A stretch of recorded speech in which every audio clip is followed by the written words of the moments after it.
Bethany Diaspora Church ki nung sizarabay chilena marum mapangsing han bamaktada Prabhu Jesu Christ ki mingda mayambo nung sibigi salam pizari. Ngasi November gitang kontra 2025 Sunday numit asigida makta isorna aikoibu nung sibiduna mahaki wahay pinabiba asigida makta isor butagat minasi ngahagtang aikoy mayam isor gi wahay si pamina duna amaga pukning tawgat minasi ngasi aikoy gi text si James chapter 1 verses 26-27 masi oigani ngasi asina James chapter 1 asigi loisinba saruk adu aikoy yaure masigi damak su isor butagat si Isor gi sastra si ay pathok sage mayam muna tamin na si Manipuri gi Bible da James chapter 1 gi verse 26-27 Nakoi gi narakta kana gumbami amana masa mathantabu dharma chen bani haina khanjaraga mahakki marai yachan chandrabadi mahak masagi thamoibu minam zabani mi asigi dharma di arembani Isor Amasung ipagi mangda Asengba Amasung Amakpa Leitaba Dharmadi asini Mama mapa leijadraba singbu Amasung lukrabi singbu makoigi awa anangda Chatuna yengbiba Amasung tabang pandagi masamak modhandana ngakjabani Actually now sing nasigi text asi yamna maru oiba text ni masigi wahay sing si aikoy na munna paraga wakhan tawbo matamda aikoy gidamakta yamna kanaba bibigani maramdi dharma chenbagi punsi amadi karamhaina aikoy Isorgi mityeng da Asengba dharma chenba adu oigadaba no haibasi masida takpibani aduga aranba wakhan dharma chenbagi maramda aranba wakhan khanba sisu nasigi isorgi sastra asina aikoida chumthokpiba aduga masi aikoibu hena mayek senghanbibasi masi uba phange masina aikoi yamna pungning chang nang haktang masinay namin na si maruay na chilinaw sing many think they are religious ko tabang pana sida yung matamda ay di yamna dharma chili haina masama thanta da thagat saba mi mayama si Leitaba nate aduga they assume that they are good in the sight of God because they are religious Dharma chen bagi thabak sing kayama tau bagi maram na makoy asi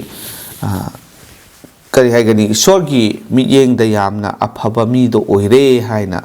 khan basu Leitaba nate mayam na masi khallaga lay but this assumption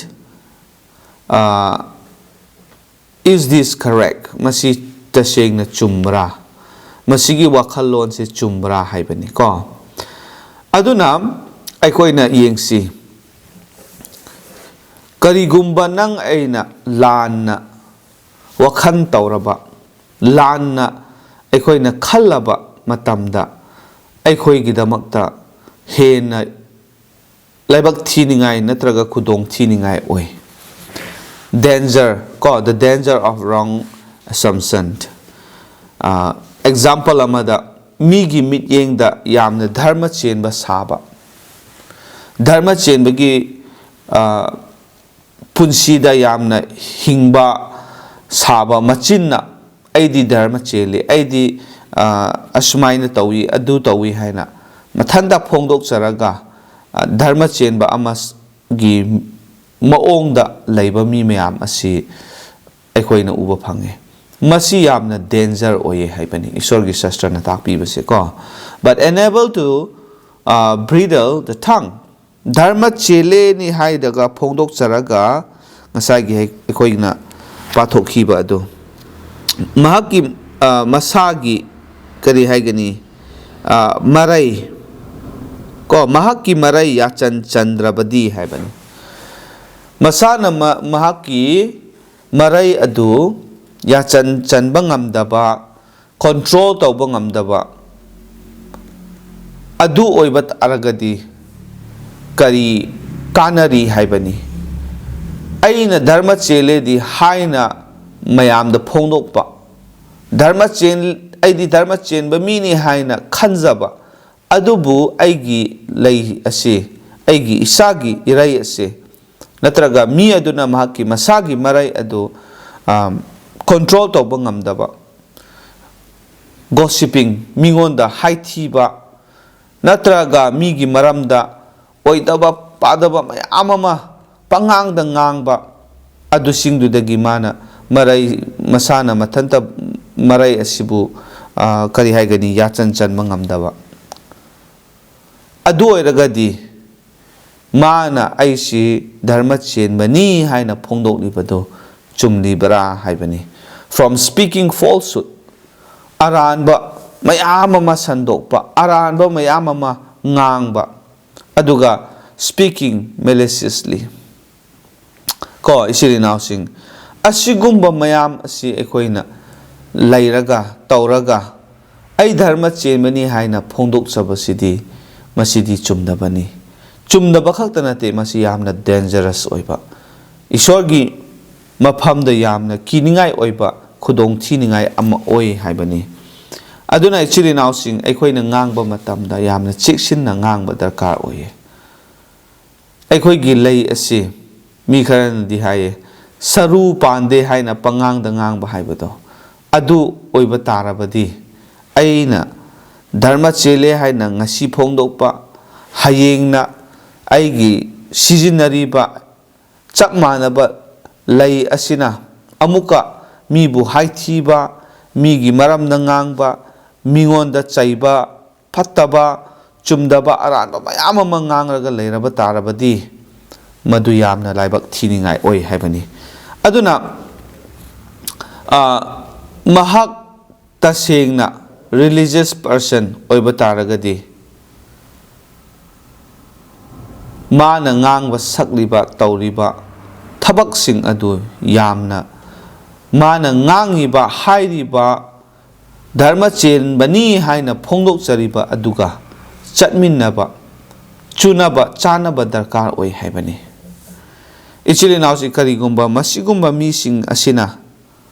ai dharma chenbani haina phongdok chaba taragadi tasengna isorgi wahaigi matungina masana mathantabu minamjabani haibani masagi thamoibu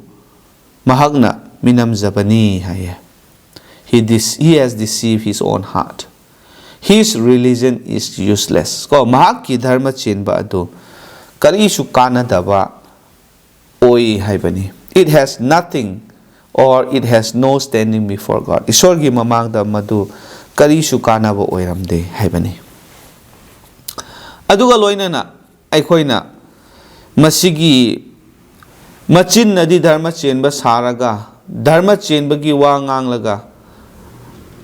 natraga masana mathantabu ai dharma chenbani haijaraga ngasagi ngangba sakpa matamda athi thiba wahai kaya sijinaraga migi maramda phattaba ngangba chumdaba ngangba adugumba tawba mising aduga pangkak oina Israel gi machasing makoigi example makoigi pap ki punsi asi ekoina yengba kanda sumaina uba phange example amada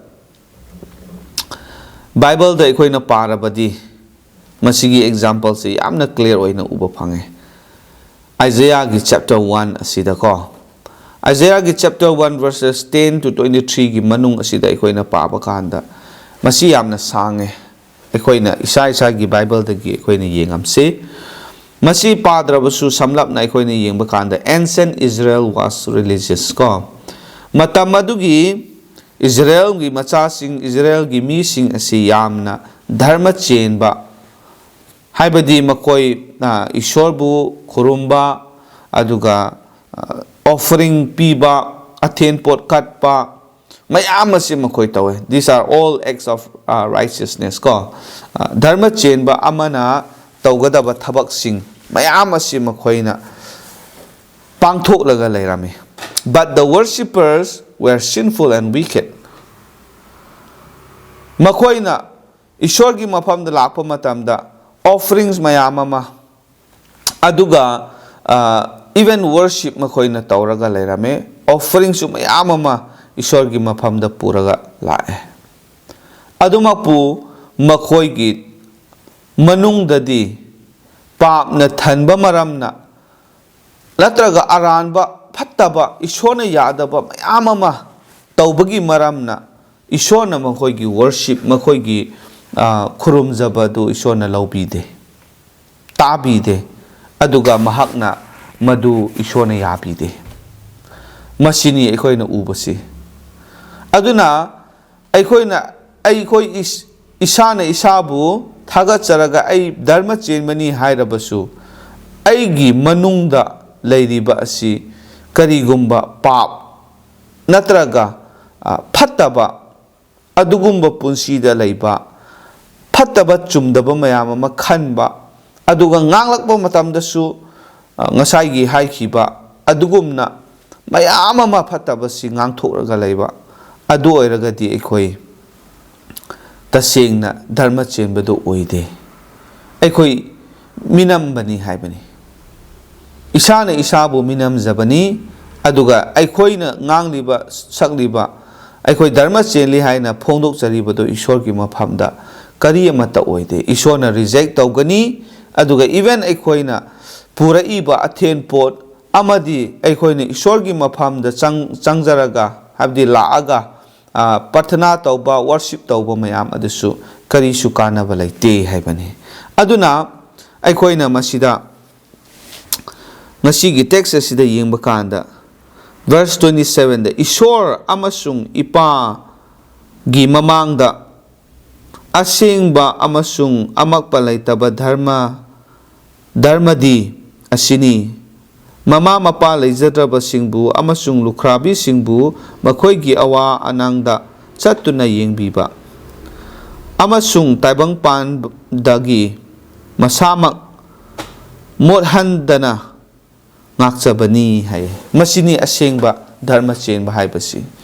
andana apostle James na phajana ikhoida takpi bani aina haiba ai dharma chele haibaduna hekta yaba nate haibani ichile now sing to visit orphans and widows in their trouble makhoi gi awaba matamda awa nang leiba matamda aikhoina chatlaga visit tauba pathana taubiba mating pangba makhoi gi awabada aikhoina yengsinbiba adu tasengna aikhoina thamoi tagi thoklaaga ishor gi macha ama oina ishor bu thajaba mising ama oina ishorna tauhaningba adu aikhoina pangthokpa matamna aikoi dharma cheli haibase maduda asengba adu utkadauri bani ani shubada and to keep oneself unspotted from the world taibang panasi papna thanba mafamni haibase aikhoina khangi adumapu papna thangraba taibang pan asida aikoi leiba tarabasu pap sokhandaba natraga pap soktaba aikoi gi punsida amakpa amotpa ama phawba leitaba amadi ngasai gi haibado taibang pan dagi masamak mothandana ngakchabani aikoi gi punsi ase amotpana soktanaba isana isabu ngakchaba ishor gi wahai paraga prathana tawraga